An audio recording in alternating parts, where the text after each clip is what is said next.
Hey everyone, this is JD and welcome back to the Figgy Pop Culture channel. June 6, 2026 is Ghostbuster Day, and as a special treat for Ghostbuster Day, I've ended up compiling all my Ghostbuster short and some of my long form videos so that way you don't have to actually go search out for those Ghostbuster videos.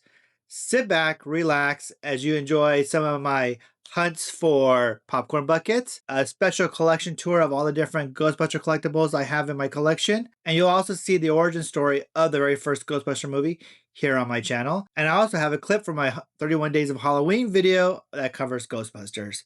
So I hope you guys really do enjoy taking a look at all these past videos I've done over the years related to my love of Ghostbusters. So, without further ado, who are you going to call?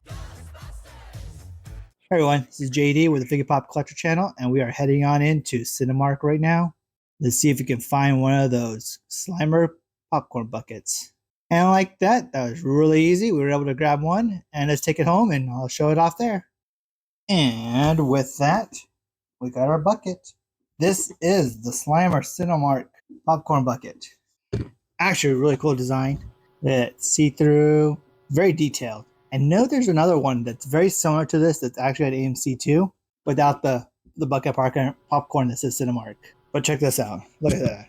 I'm actually on my way to collect all the different buckets from the different movie theaters. So this is the very first of the popcorn buckets that I was able to collect. So let's see if I can get the other ones in the coming days. Yeah, that's awesome. That concludes a Figgy Pop transmission. Alright guys, we actually made it out to Harkins Theaters. I'm actually really excited to grab this one. So let's head on in. We're able to grab one. I'm back to the studio and we'll take a look at this one. Check it out. Look at this. Oh my goodness. It actually looks like the original Ecto one. Check this out. It is actually really cool looking. It looks super detailed. Lights up too. It's really cool. Press the button again a second time, it turns off. It's really awesome. Popcorn will actually go right here inside the entrance, but you know what? Never gonna put popcorn in there because I don't know how you would clean that out. That's just annoying. But you know what though? This thing is really cool, really awesome. Look at that. I did wish the wheels would move. That's kind of a bummer. You know what though? Pretty awesome looking. So we're gonna try to pick up one more bucket. This is the one from AMC. So let's see if we can grab that one. And until next time, this is Figgy Pop signing out. Here we go. We made AMC. Let's go grab the very last Ghostbusters popcorn bucket. Let's go on in. And just like that, we did it. We got one, and we got to spend a little extra too. Okay, let's head back to the studio. And look at that. We were able to get the last one. I even got a little Stay Puft Cup too. It's awesome. Here is the AMC's Ghosttrap. You know what though? This thing looks amazing. It's actually very detailed too. It's actually kind of rusted, kind of looking. Has a few little dings and nicks and feels old and worn out, which is really cool. I also got me right here a nice little mini puff cup. Has two little heads. Got a happy face and an angry face, depending on what kind of mood you're in. Cool thing about this too is that when you put this in here, it actually lights up. Check that out. That's pretty cool. I love this. There's a Ghostbuster logo right there. And until next time. That concludes a Figgy Pop transmission. Anyway, peeps, we are able to pick up a couple of these items. It's actually the popcorn buckets from Ghostbusters Frozen Empire, and one is actually my Ghosttrap that I actually got from Spirits Halloween several years back. Can you tell the difference? This one right here is the one I picked up from Spirits Halloween. Very heavy duty, very sturdy. You know, lights up, everything really cool. I believe, once again, let's tap opens up, close this. This one is the one we got from Regal Theater. You know, opens up, lights up, very similar to that one. And now my new favorite one actually is the one we got from AMC. This one's really cool. I actually love this one a little more. Let me know what you think. Which one's your favorite one out of all three of these? All right, guys. Till next time. That concludes a Figgy Pop transmission. Hey everyone, it's JD. This is the Figgy Pop Collector channel. And today I'm going to show off the only collaboration with Ghostbusters and Transformers, the Ecto 1 Ectotron. This actually had a tie-in with the comic book series too. So this Transformer was actually a collab with Ghostbusters and Transformers. Transformers actually went in and made a bunch of different collabs of different movies series. They also have a Back to the Future Time Machine one too. But you know what? As a Ghostbuster fan, always got to get an Ecto one. Right now, it's a nice little centerpiece for talking. So until next time. That concludes a Figgy Pop transmission. Hey everyone, this is JD, and you're watching the Figgy Pop Collector channel. Starting transmission. Today, we're going to be discussing Ghostbusters. And not just the movies right now. No, before we discuss the movies, we want to kind of go back to the origin stories of Ghostbusters. What is Ghostbusters? Where did the movie come from? Who was originally cast in the movies? So we're going to start off there. So let's go with the origin stories of Ghostbusters. So Ghostbusters actually started from an idea from Dan Aykroyd. Dan Aykroyd is a famous comedian that was part of Second City and SNL in the early days. So the fun thing about Dan Aykroyd was that his family actually used to do like ghost seances and ghost hunting way, way back. So his family is already pretty much familiar with the occult.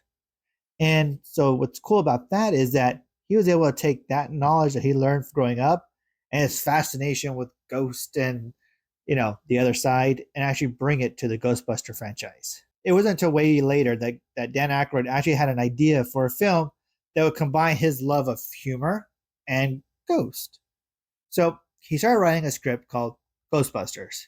So the film was supposed to star John Belushi and him. And unfortunately, John Belushi ended up passing away from an overdose, and that kind of put a halt in the plans. So he went out to his friend Bill Murray and asked him if he wanted to be in the movie too. From there on, actually, he actually got in touch with the director Ivan Reitman. So Ivan Reitman was best known for the movie Stripes and Animal House. And after reading the script, Ivan Reitman went to it and looked at it and said, "You know what? This script will cost a lot of money to make." So you're probably asking yourself, wait, why would the script cost a lot of money to make? You probably have seen the movies. You probably understand that the movies were about ghosts, has some ghost in it, took place in New York City.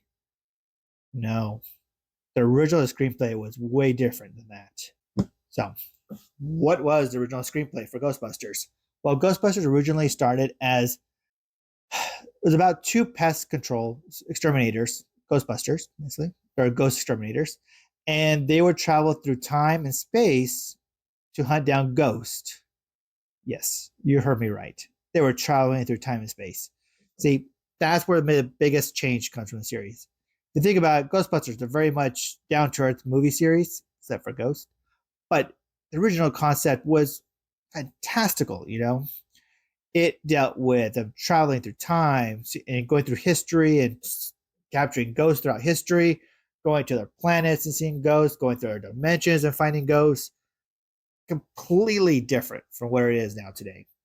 So what ended up happening was that Ivan Reitman called his friend up, Harold Ramis, and said, "Hey, can you work with Dan Aykroyd? We've got to bring the script and make it something that's not going to cost $1 billion to make." So together, Dan Aykroyd and Harold Ramis ended up rewriting the script, and that's pretty much where we got to the screenplay that we have today for Ghostbusters. He was able to bring it down to very much the typical story of three guys who are going to business for their own. All right. So now you have a little bit of an idea of where the history of Ghostbusters came from. Now let's talk about the casting. The casting of Ghostbusters is very unique. You have a group of comedians, all that work under improv. They either came from Second City, they came from SNL, or from both. These were a group of comedians who all brought in their skill set to this franchise. And that wasn't always the case. So like I said before, John Belushi was originally written in the role for Dan Aykroyd's best friend. Unfortunately, with the passing of John Belushi, that changed. When they were writing the roles for the new characters, you still had Peter Venkman, who ended up going to Bill Murray. For the character of Egon, they actually had Christopher Walken as an idea for that character.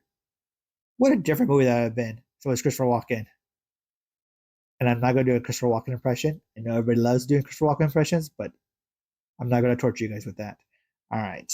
So that role ended up going to Harold Ramis. And Harold Ramis has said in interviews that he couldn't see anybody else playing the role of Egon. And that's why he took that on. You had Annie Potts, who played Ginny Mountainitz, and then for the character of Winston. So Winston was originally played by Eddie Murphy. Unfortunately, Eddie Murphy passed on the role, and he went on to go do a little film called Beverly Hill Cop. I know it's one of those films that nobody's ever heard of, but it's okay. He did good for himself, I believe. He's done really well. So who they ended up casting was Ernie Hudson. And unfortunately, the sad part about this is when they cut the role down when they recast it from being Eddie Murphy to Ernie Hudson, the character of Winston was actually shortened by a lot. His character was actually supposed to begin very early in the screenplay, around page 26. Unfortunately, at that point, he's actually more than halfway through the movie before he even shows up. So that kind of stinks. And the character of Winston was supposed to be our everyday man, the guy who wasn't a scientist, who wasn't into the paranormal. He just wanted a job. So he was coming into this going, yeah, sure, whatever. There's ghosts. I'll believe you. And, and trust me, Ernie Hudson steals every scene he's in. And he's probably one of the few actors, too, that to this day who still supports Ghostbusters just as much as Dan Aykroyd. All right. The next casting was for Dana Barrett. They actually reached out to a bunch of famous actresses out in Hollywood. The reason why Sigourney Weaver got it, and at this time, Sigourney Weaver was known as the girl from Alien, and she was kind of more in that genre, more of a serious actor, not for her comedic roles.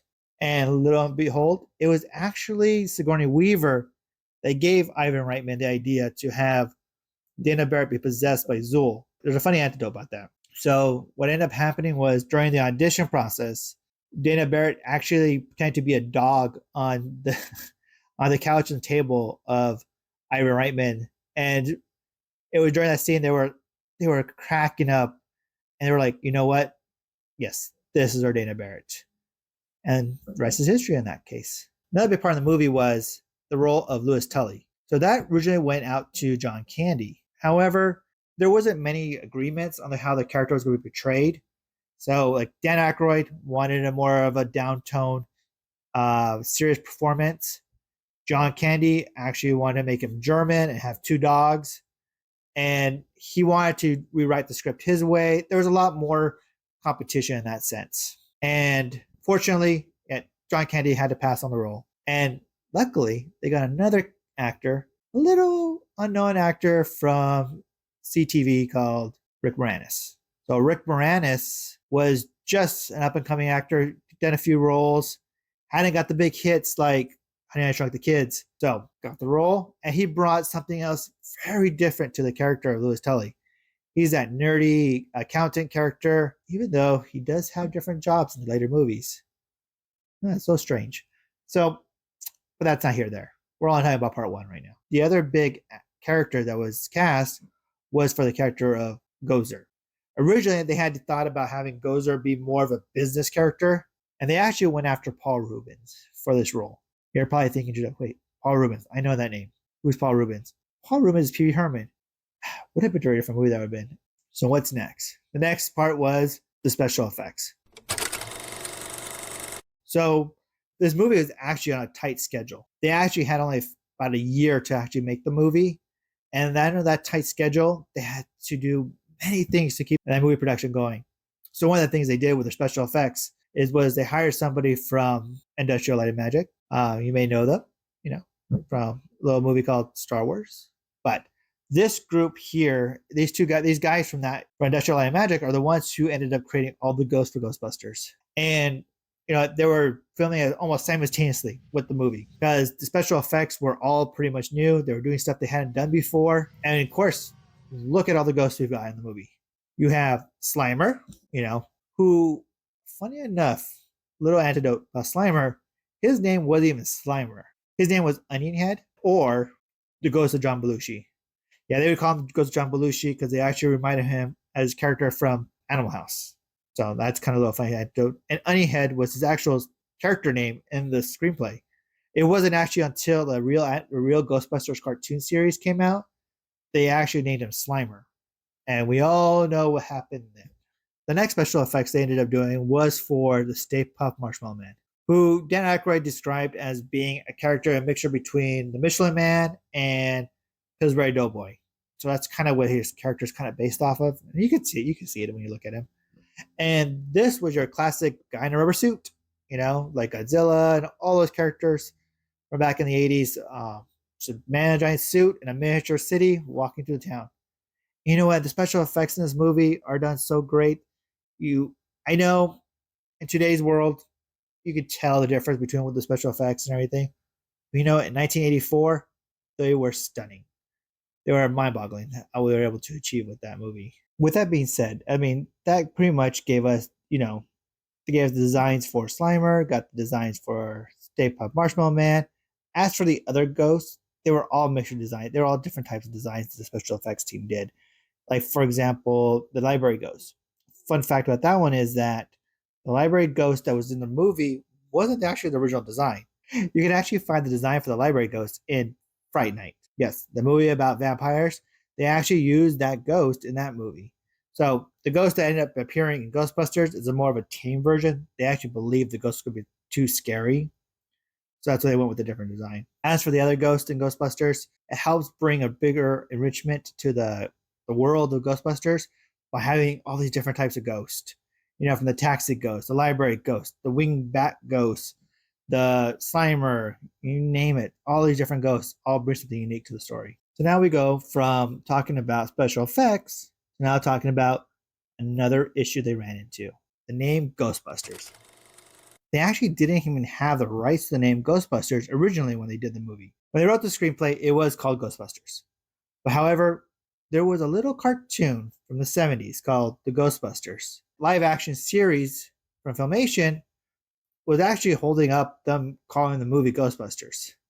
They did not want to license the rights to the name at all. And it actually took many, many attempts to get that name. So what ended up happening was that when they were filming the movie, it actually went through two titles. So it was either called Ghostbusters or Ghost Breakers. I wanted to sink in a little bit because can you imagine the film being called Ghost Breakers? What a horrible name for a movie. I don't think it would have the same pizzazz or anything if it was called Ghost Breakers. So when they were filming the movie, they actually filmed it under both names. They would reshoot scenes, Ghostbusters, Ghost Breakers. Even the name on the building was called, they filmed it twice, once with Ghostbusters and then again with Ghost Breakers. And that is because they didn't even think they were actually going to get the rights to the name. Luckily, the Ivan Reitman and his group said, you know what, we keep doing this, wasting too much time. We're going to just do it with Ghostbusters, and told the studio, you need to figure it out, and we're going to be able to shoot. You had to work with Universal and Filmation and get the name for Ghostbusters. And the rest of that's history. The whole rights with that name is why the cartoon series is called The Real Ghostbusters. And that cartoon series came out in 1986. And lo and behold, Filmation was really wanted to keep that name. So they actually had their own cartoon series called Ghostbusters. They came out in 1986 also. So we eventually got the name Ghostbusters, which I believe is a way better name than Ghost Breakers. All right. So now we got that. We've talked about the cast. We've talked about special effects.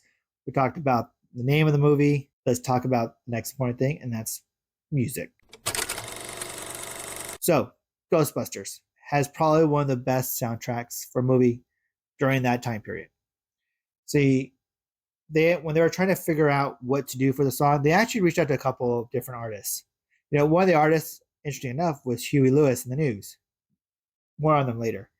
They eventually went with Ray Park Jr. And Ray Park Jr. only had a few months to actually come up with the actual song for the movie. So, and actually he tried different things. There's interviews with him where he talks about, oh my God, it was difficult to come up with this name. What rhymes with Ghostbusters?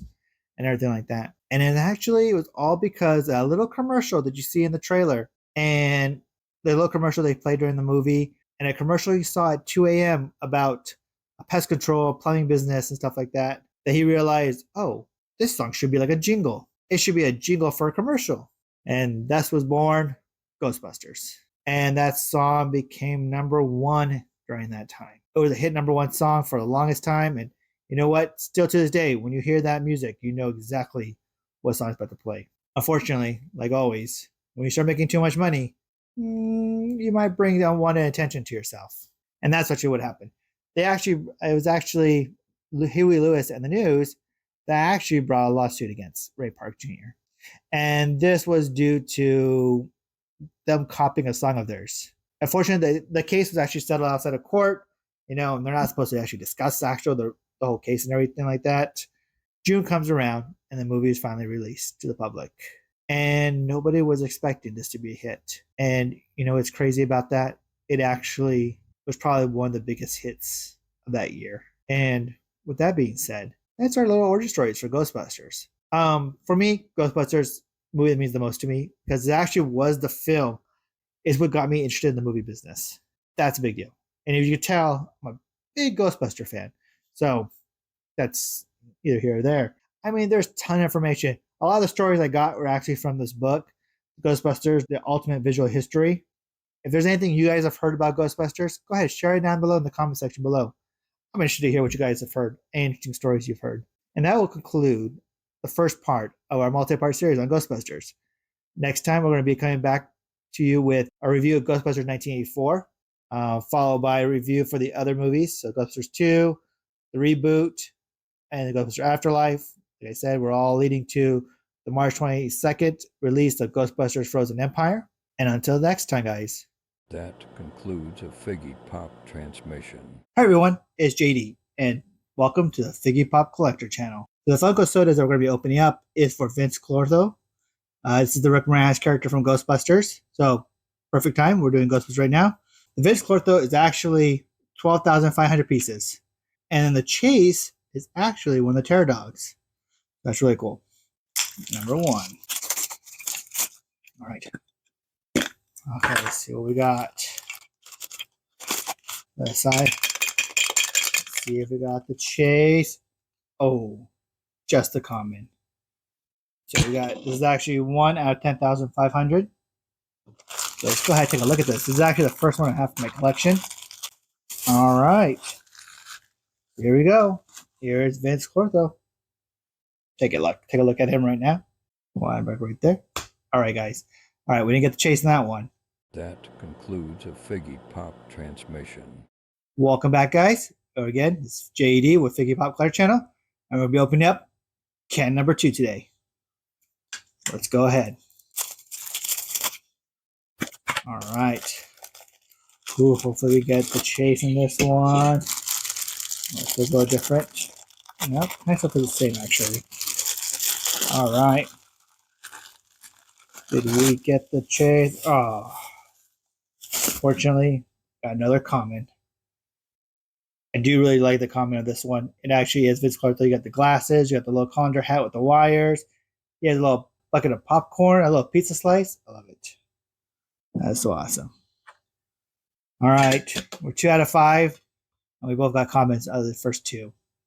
Hopefully we'll get a Chase in the next one. That concludes a Figgy Pop transmission. Hey everyone, this is JD with the Figgy Pop Collector Channel, and we're going to open up our third soda. All right, this is for the Vince Clortho. We want to get the Chase Terror Dogs, so hopefully out of these 5 that I got, I can get the Chase Terror Dogs. All right, let's go ahead and open this up. We'll look in the can. Oh my goodness. We actually did. We actually got a Chase. Here it is. Here's one of the Terror Dogs. So that's really cool. Look at that. Really cool. The detail on this is amazing. Let's see what we got. You found the Chase Terror Dog. Yeah, take a look at that. All right. Awesome. Whew. All right, guys. That's already a good start. We've already done our first 3. Hopefully, another 2, we'll get another Chase. Concludes a Figgy Pop transmission. Hey, everyone. This is JD with the Figgy Pop Collector Channel. And so far, we've opened 1, 2, 3. And out of the 3 that we've opened, we had 2 comments, 1 Chase, and hopefully we have 2 more left. So, fingers crossed we get another Chase or get other comments. Let's find out. All right. I'm actually excited because it's really awesome to finally get a good Chase. All right. That's what we got. And look. I think it's the comment. Yep. Got another comment. Oh, wow. Still a really good figure.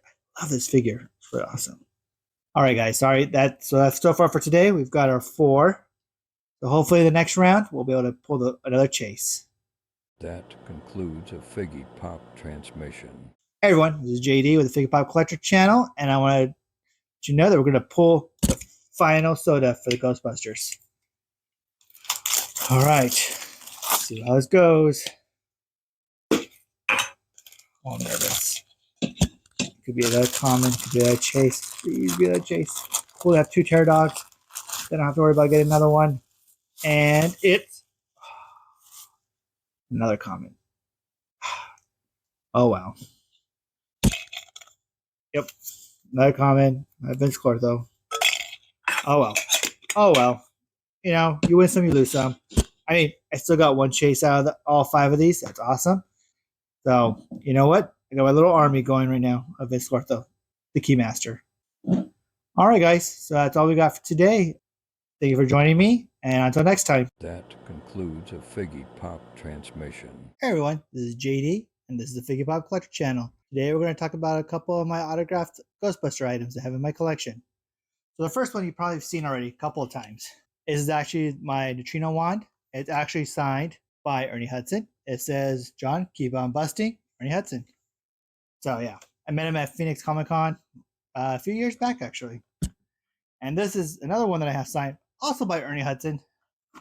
This is the Migos Real Ghostbusters of Winston Zeddemore. I actually got this one way back, actually. This is one of my first Comic Cons I actually went to that Ernie Hudson actually showed up on. So that's just really cool to have.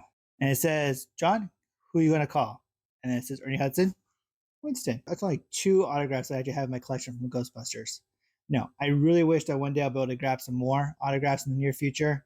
I know I want to get Dan Aykroyd's. I know I also want to get Bill Murray's. You know, those are very high hopes up there. I know one day I'll probably be able to get at least Dan Aykroyd's. And until next time. That concludes a Figgy Pop transmission. Hey everyone, this is JD with the Figgy Pop Collector channel, and I want to welcome you guys back. Today we're going to be talking about the Tobin Spirit Guide. And the Ghostbusters, they make references in the 1984 Ghostbuster movie. The Tobin Spirit Guide was actually written by Dr. Ray Stantz, Dr. Egon Spengler, and Eric Burnham. Eric Burnham was actually the writer for the Ghostbuster comic book from IDW, and the artwork's by Kyle Holtz. It actually goes through the different class types. It goes through some of the ghosts we've seen in the movies, some of the ghosts we've seen in the cartoon series, some of the ghosts we've seen in the comic book series. If you're a Ghostbuster fan, this is an awesome thing to have. And until next time, guys. That concludes a Figgy Pop transmission. Hey everyone, this is JD, and welcome to the Figgy Pop Collector channel. You're asking yourself, wait, what does that book have to do with Ghostbusters? The Ghosts from Our Past. The Ghostbuster logo. I do with Ghostbusters. Actually, funny thing, this is the book that in the 2016 Ghostbuster remake that was with Kristen Wiig and Melissa McCarthy. So this is the book that their character writes about the history of Ghostbusters. And you know what? It's actually a super detailed book. You read through it, you're like, wow, they actually put a lot of time and effort into recreating that book about the science and history of ghosts. You know, and also doing some stuff, you know, talk about the Ghostbusters and ghosts and everything like that. But no, this is actually a really fun little book. If you are a fan of the 2016 Ghostbusters reboot, this is something you want to pick up for your collection. All right, until next time. That concludes a Figgy Pop transmission. Hey everyone, this is JD with the Figgy Pop Collector channel. I want to show you guys a really cool drawing that I have. It's from SuperEmo Friends. It is actually an artist that has a bunch of photos online. If you notice, it kind of looked like Mopies back in the day. The SuperEmo Friends does little sad portraits like this. And here we have the Ghostbusters with Stay Puft Marshmallow Man. And you can tell Stay Puft Marshmallow Man's crying as they're about to kill Gozer. Hey, if you haven't checked out SuperEmo Friends, go ahead and find them out online. They are on Instagram. And if you go to a nearby convention, you might actually find them there too. Until next time. That concludes a Figgy Pop transmission. Hey everyone, this is JD with the Figgy Pop Collector channel. Today, we're going to talk about a little drink. Probably wondering what drink was that? Well, let me show you. It was High C Ecto Cooler. I know a lot of you guys out there remember High C Ecto Cooler. This is actually the release of the High C Ecto Cooler. They came out with the Ghostbuster remake. Got myself a nice little pack here. I actually had 2 packs. I drank the other one. I just remember drinking this when I was younger, and this stuff was amazing. We drink it all the time. And I know a lot of people out there who watch Ghostbusters and the real Ghostbusters cartoon series. Oh, you remember Ecto Cooler. And you know what? I can safely say this version still tastes as good. Hopefully, with it being the 40th anniversary, they end up bringing back Ecto Cooler. Fingers crossed. All right, guys. Until next time. That concludes a Figgy Pop transmission.